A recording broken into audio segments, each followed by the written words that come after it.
আসসালামু আলাইকুম সবাইকে। সামনে জিএসটি ভর্তি পরীক্ষা।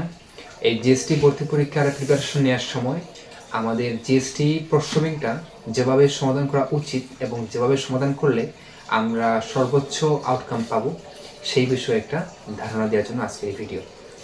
তো এটা শুধুমাত্র যে জিএসটি ভর্তি পরীক্ষার জন্য ব্যাপারটা কিন্তু এমন না, এটা সকল ভর্তি পরীক্ষার জন্যই সমানভাবে প্রযোজ্য। তো যেহেতু জিএসটি পরীক্ষার সামনে, সো এটাকে মাথায় রেখেই আমার ভিডিওটা আমি এগিয়ে নেব। প্রথমে শুরু করি। আমাদের প্রথম পয়েন্টটা যেটা মাথায় রাখতে হবে সেটা হচ্ছে focus on concept, not on question.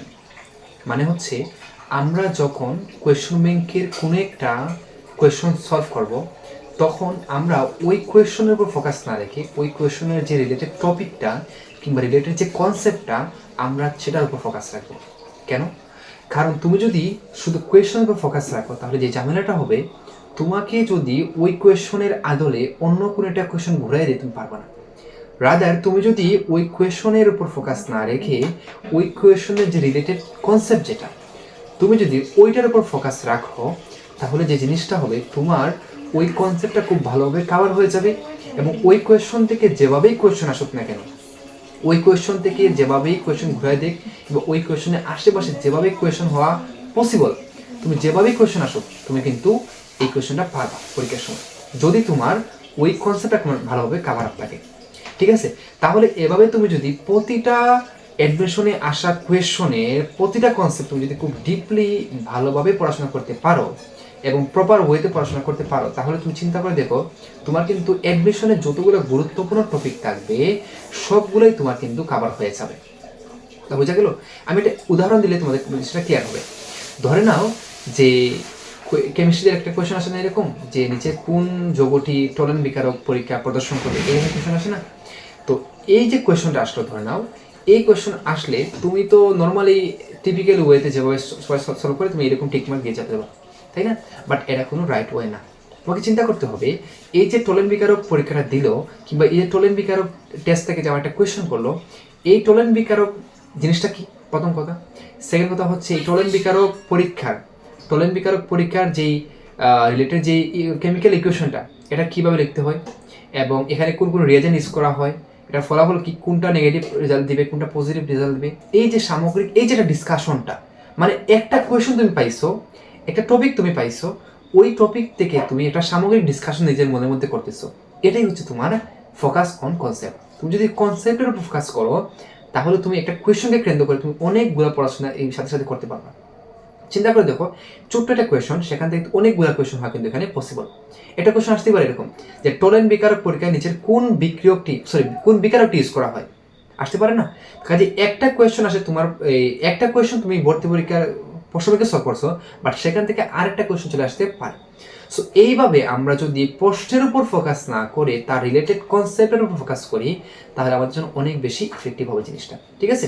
So এইভাবে ওভারঅল একটা আমরা যদি পড়াশোনা করতে পারি, তাহলে আমাদের ভর্তি পরীক্ষার সকল ধরনের কনসেপ্ট আমাদের এভাবে কাভার আপ হয়ে যাবে। ঠিক আছে? সো এই একটা ওয়েতে যদি আমরা প্রশ্ন সলভ করি তাহলে অনেক অনেক বেশি আমরা উপকৃত হবো ইনশাল্লাহ। সেকেন্ড যে পয়েন্টটা মাথায় রাখতে হবে সেটা হচ্ছে, তুমি যখন কোয়েশ্চন সলভ করবা তখন তুমি দেখবা কিছু কোয়েশ্চন সলভ করতে গিয়ে তুমি একটু বাধাপ্রাপ্ত হয়েছো, কিছু কোয়েশ্চন সলভ করতে গিয়ে তোমার কাছে মনে হচ্ছে ট্রিকি কোয়েশ্চন, এটা একটু ক্রিটিক্যাল, একটু কঠিন, হ্যাঁ তোমার সমাধান দেখা লাগছে, হয় না অনেকগুলো কোয়েশ্চন এরকম? সো এইরকম যে কোয়েশ্চনগুলো তুমি পাবা ওইগুলার সাইডে তুমি কি করবা, একটা রেড মার্ক দিয়ে রাখবা, হ্যাঁ ঠিক চিহ্ন কিংবা হোক বা স্টার দিয়ে রাখবা রেড কালি দিয়ে। তাহলে হবে কি, তুমি যখন পরবর্তী সময় রিভিশন দিতে আসবা তখন তুমি শুধু ওই কোয়েশ্চনগুলো রিভিশন দিবা এবং একটা নাম্বার দেখা যাবে, সেটা হচ্ছে তুমি দেখবে একটা চ্যাপ্টারের 30 থেকে 40% কোয়েশ্চন এরকম হবে। এটা একটা এভারেজ ধারণা দিলাম যে এইরকম যে রেড মার্ক কোয়েশ্চন যেগুলো, এগুলো আনুমানিক তোমার 30 থেকে 40% হবে, এর বেশি হওয়ার সম্ভাবনা খুবই কম। সো তুমি যখন রিভিশন দিবা পরীক্ষার আগ মুহূর্তে, তখন তুমি শুধু ওই রেড মার্ক যে কোয়েশ্চনগুলো তুমি এগুলাই দেখে যাবা কিংবা এগুলাই তুমি সলভ করবা, কারণ তোমার তো অন্য কোয়েশ্চন তোমার পারা, অন্য কোয়েশ্চন তুমি ইজিলি সলভ করতে পারো, বাট ওইগুলোতে তুমি একটু কি বাধাপ্রাপ্ত হও। সো তোমার দেখো 100% কোয়েশ্চন ব্যাংকের যে ভলিউমটা, সেটাকে তুমি রিডিউস করে 30% নিয়ে আসতে পারবা যদি তুমি এই ওয়েতে সলভ করো। তুমি যদি তোমার উইকনেসের যে কোয়েশ্চনগুলো তুমি কম পারো বা তোমার একটু তুমি ব্যাক পাও করতে, ওইগুলো তুমি মার্ক করে রাখলে তুমি যখন রিভিশন টাইমে আসবে তখন তোমার ফুল কোয়েশন সলভ না করেও তুমি যদি এই 30 থেকে 40% কোয়েশন সলভ করো, তোমার কিন্তু ইনডিরেক্টলি ওই কোয়েশনগুলোই সলভ করা হয়ে যাবে যেগুলো তুমি স্কিপ করে যাবে আর কি, বাকি যে 70% কোয়েশন থাকবে। কাজে এই ওয়েতে যদি তুমি কোয়েশন ব্যাংক সলভ করো, তোমার রিভিশনের সময় খুবই ইফেক্টিভ এবং খুবই দ্রুত সময়ে তুমি একটা কার্যকর রিভিশন দিতে পারবা। ঠিক আছে? সো এই দুইটা টেকনিকে তুমি যদি কোয়েশন ব্যাংক সলভ করো, আমার মনে হয় যে নিজের অভিজ্ঞতা থেকে বললাম যে আমার মনে হয় তুমি সবচেয়ে বেশি উপকৃত হবা। এর থেকে স্মার্ট ওয়ে আছে কিনা জানা নেই আমার, এভাবে করলে সবচেয়ে ভালো। কারণ আমি যখন আমার এডমিশন টেস্ট দিই তখন আমি এই দুইটা টেকনিক ফলো করছি, আমি অনেক ভালো একটা আউটকাম পেয়েছি।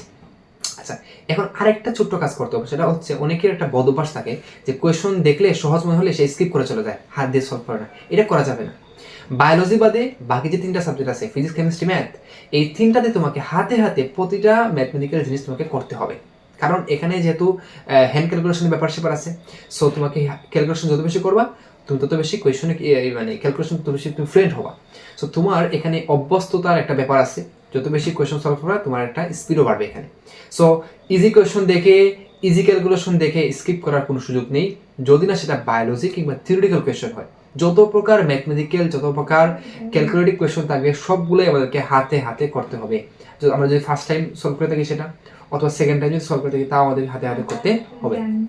একদম পরীক্ষার আগে আগে গিয়ে সেটা অন্য জিনিস, বাট এখন যে আমাদের হাতে এটা অনেক সময়, 2 মাসের মতো সময় আছে, এই সময়ে আমরা কোনোভাবেই কোয়েশনকে দেখে দেখে চোখে দেখে স্কিপ করে আমরা যাওয়ার সুযোগ নেই। ঠিক আছে? সো আমাদের হাতে হাতে কোয়েশন করতে হবে, এইটা হচ্ছে আমাদের সবচেয়ে কার্যকরী পদ্ধতি। তাহলে আমি সামারি করি, প্রথমে আমাদেরকে কি করতে হবে, কোয়েশনের উপর ফোকাস না রেখে সেই কোয়েশনের রিলেটেড যে কনসেপ্ট তার উপর আমাদের ফোকাস রেখে আমাদের পড়াশোনা আগায় নিতে হবে। আমি যেই কোয়েশনটা পাবো আমি দেখবো আমি ওই কোয়েশনের যেই রিলেটেড টপিক আছে আমার সেটা ক্লিয়ার আছে কিনা। কথা বুঝে গেল? আমি যেই কোয়েশনটাই পাবো সলভ করার ক্ষেত্রে আমি মাথার মধ্যে চিন্তা করব যে আমার ওই কোয়েশনের রিলেটেড যে কনসেপ্ট সেটা আমার জানা আছে কিনা, সেই বিষয়ে আমার ক্লিয়ার ধারণা আছে কিনা, এইটা তোমাকে এনশিওর করতে হবে। তুমি শুধুমাত্র কোয়েশন সলভ করে গেলা এইভাবে কিন্তু কাজে আসবে না। ওকে, তোমাকে কনসেপ্টের উপর ফোকাস রাখতে হবে, কনসেপ্টটা জানা আছে কিনা আমার, তাহলে কোয়েশনও তোমার সলভ করা হয়ে গেল। আবার ওই কোয়েশনের পাশাপাশি যত প্রকার কোয়েশন হওয়া পসিবল ছিল সেটাও তুমি সিকিউর করে ফেললা, একটা উপায় গেল।